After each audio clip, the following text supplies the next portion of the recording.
महात्मा बुद्ध कहते हैं कि आज़ाद हो जाओ और ना किसी के गुलाम बनो और ना किसी को गुलाम बनाओ। सभी को जीने की इच्छा है और सभी को स्वतंत्र जीने दो। जो लोग शारीरिक गुलाम हैं वह मानसिक रूप से आज़ाद हैं तो वह एक न एक दिन शारीरिक गुलाम खत्म कर ही लेंगे और वह आज़ाद हो जाएंगे। मगर जो लोग मानसिक रूप से गुलाम हैं उनके हाथों में भले ही जंजीर न हो, आज़ाद होकर भी वह गुलाम ही रहेंगे। इसीलिए महात्मा बुद्ध मानसिक विकास पर बहुत ध्यान देते थे। वे चाहते थे सभी का मानसिक रूप से विकास हो ताकि वे उन सभी चीज़ों को समझ सके जिसने उन्हें गुलाम बनाया है और उन्हें पता भी नहीं कि वे गुलामी किए जा रहे हैं। एक छोटा सा बच्चा जब इस दुनिया में आता है तो वह स्वतंत्र होता है। उन्हें ना लोभ होता है और ना ही क्रोध होता है और ना ही काम वासना होती है और ना ही उसे किसी चीज़ का जिज्ञासा होती है। ना तो वह माँ भविष्य की कल्पना करते हैं और ना ही अतीत की चिंता। वे केवल अस्तित्व में जीता है। उसे किसी चीज़ का डर नहीं, वह निडर होता है। जन्म के समय ही जैसी स्थिति पाने के लिए सभी लोग नई नई तरकीबें अपनाते हैं। कुछ ध्यान करते हैं तो कुछ आडम्बन करते हैं, कुछ यादें का सहारा लेते हैं, कुछ किताबें पढ़ते हैं। लेकिन फिर भी उस स्थिति को पाना आसान नहीं होता क्योंकि हम गुलाम हो चुके हैं। एक छोटा बच्चा को धीरे धीरे गुलामी की जंजीरें पहनाते हैं और उसे बताते हैं कि डर किस चीज़ का नाम है, धर्म क्या है, जाति क्या है, अमीरी क्या है, गरीबी क्या है, पैसे क्यों जरूरी है, उसे बड़ा होकर क्या बनना है।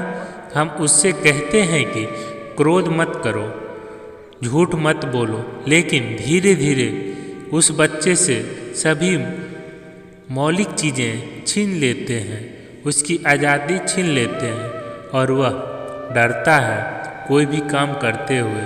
भविष्य की चिंताओं में उलझ जाते हैं, भूतकाल में फंस जाता है। लोभ, क्रोध, मोह का जन्म उसके अंदर होता है और यही चीज़ें हमें मानसिक गुलामी की तरफ खींच लेते हैं। तब हमारे सारे निर्णय स्वतंत्र रूप से नहीं होते।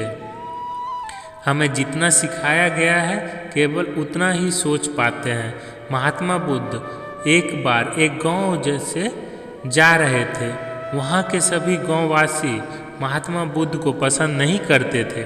बुद्ध की भी यही कोशिश रहती थी वह उस जगह पर जाए जहाँ पर लोग उन्हें नापसंद करते हो। वहाँ जाने से पहले बुद्ध के शिष्य ने कहा, हे बुद्ध, आप जिस गांव में जा रहे हैं वहाँ के लोग न आपकी बातें को पसंद करते हैं और ना ही वे आपको पसंद करते हैं। आपका वहाँ जाना ना सही नहीं होगा। तब महात्मा बुद्ध ने कहा, उन्हें मेरी ज़्यादा ज़रूरत है। वे लोग अभी अपने से कुछ भी नहीं सोच पाते। हजारों वर्षों से उन पे जो लिख दिया गया है उससे ज़्यादा वह सोच नहीं सकते। अगर कोई उस लिखे हुए को मिटाने की कोशिश करेगा तो वह उसे भला बुरा तो कहेंगे ही। जब महात्मा बुद्ध गांव में आए तो गांव वाले ने बुद्ध को भला बुरा कहा और बद्दुआएं देने लगे।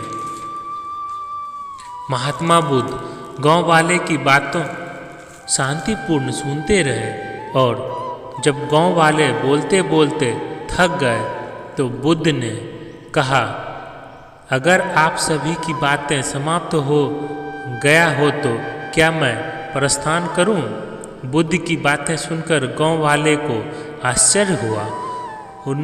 उनमें से एक व्यक्ति ने कहा, हमने तुम्हारी तारीफ नहीं की है, हम तुम्हें बद्दुआ दे रहे हैं, क्या तुम पर इसका कोई प्रभाव नहीं पड़ता? बुद्ध ने कहा, जाओ, मैं आपकी गालियाँ नहीं लेता। आपके द्वारा गालियाँ देने से क्या होता है जब तक मैं गालियाँ स्वीकार ही ना करूं? इसका कोई परिणाम नहीं होगा। कुछ दिन पहले एक व्यक्ति ने मुझे एक उपहार दिया था, लेकिन मैंने उस उपहार को लेने से मना कर दिया, तो वही व्यक्ति उस उपहार को वापस ले गया। जब मैं लूँगा ही नहीं तो कोई मुझे कुछ दे कैसे सकता है? बुद्ध ने गांव वाले से पूछा। मैंने उपहार लिया ही नहीं तो उपहार देने वाले व्यक्ति ने उपहार का क्या किया होगा? गांव वाले में से एक व्यक्ति ने कहा, उस उपहार को उस व्यक्ति ने अपने पास लिया होगा। तब बुद्ध ने कहा, मुझे आप सब पर दया आती है, क्योंकि मैं आपकी इन गालियों को लेने में असमर्थ हूँ और इसीलिए यह आपकी गालियाँ आपके पास ही रह जाएगी। लेकिन महात्मा बुद्ध की जगह आप होते तो आप क्या करते? क्या आप भी ऐसे ही करते जैसे महात्मा बुद्ध ने किया?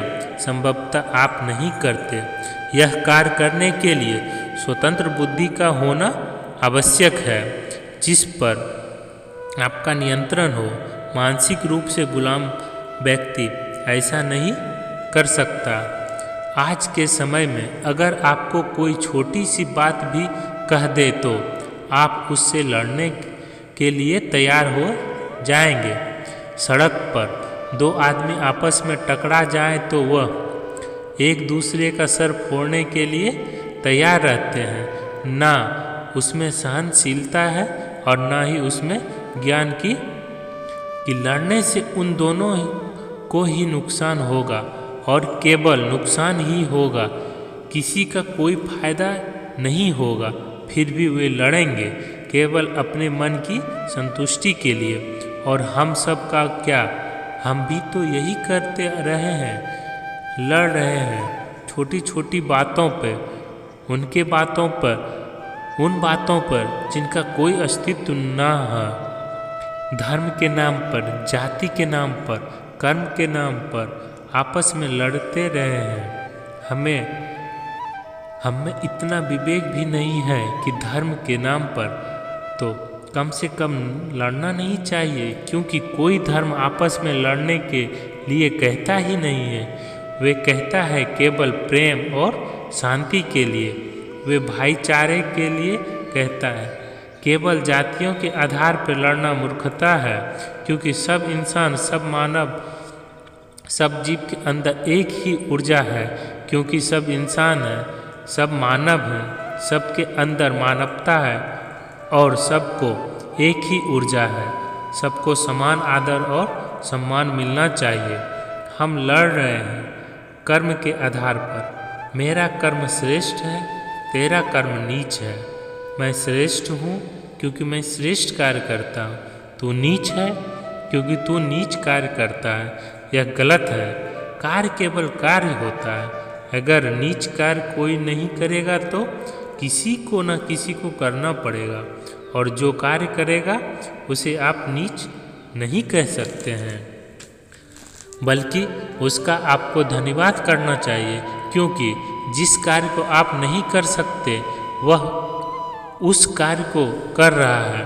वह अधिक सम्मान का अधिकार है, क्योंकि वह आपसे अधिक साहसी है। आर्थिक स्तर पर हम लड़ रहे हैं।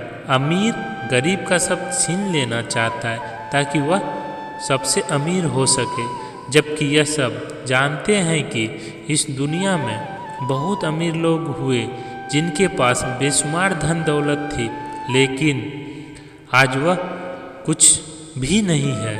न वह व्यक्ति है और न ही वह धन दौलत है।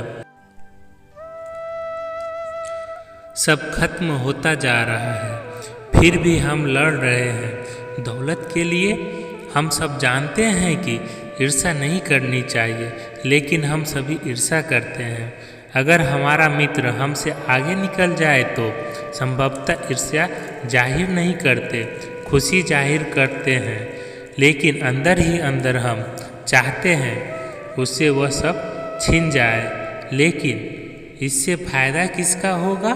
क्या आपका होगा या आपके मित्र का होगा या किसी समाज का होगा?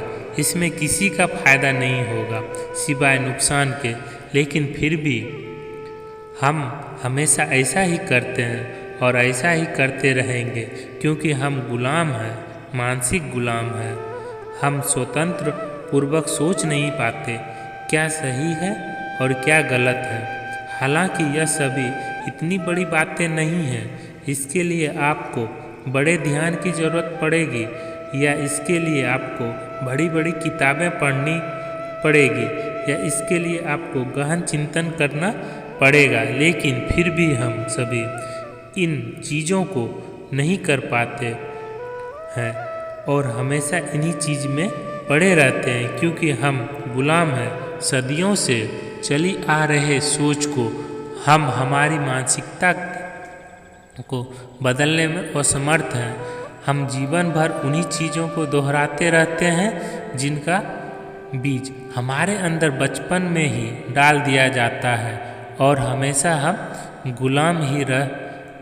गुलाम की तरह कार्य करते हैं। यह मानसिक गुलामी है जिससे महात्मा बुद्ध आज़ाद होने की बात करते हैं। ओम नमो बुद्धाय। दोस्तों, यह वीडियो कैसी लगी कमेंट कर ज़रूर बताएं। हमारे चैनल पे अगर आप नए हैं तो हमारे चैनल को सब्सक्राइब करें इसी तरह के मोटिवेशनल वीडियो पाने के लिए।